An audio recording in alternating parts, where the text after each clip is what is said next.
What a financial planner needs to know is, first of all, that you can't know everything yourself. It's not possible to know everything yourself. And so you want to focus on financial concepts and strategies. And they can't do everything. They're not an attorney. They're not a CPA.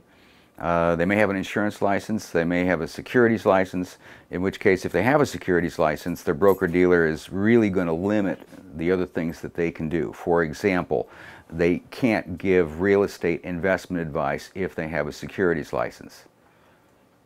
And although we do a lot of tax fact seminars, okay? In other words, I don't give tax advice.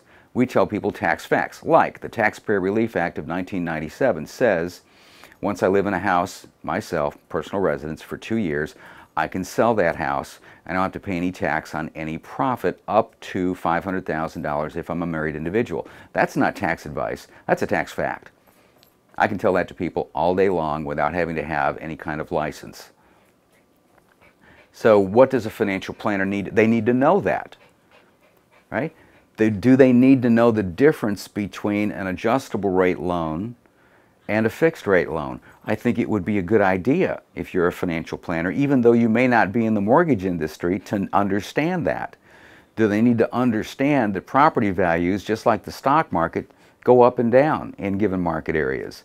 They need to have these kinds of basic concepts. And I think that probably the biggest thing they need to know is they need to know where to go to find good advice. In other words, I have relationships with a business broker. I have relationships with real estate agents. I have relationships with various insurance companies that provide annuities and health insurance, disability insurance, life insurance. That's how people protect their assets, is with insurance. It's just what you do.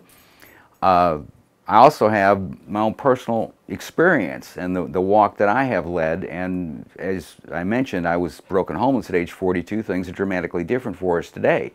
Are we happier?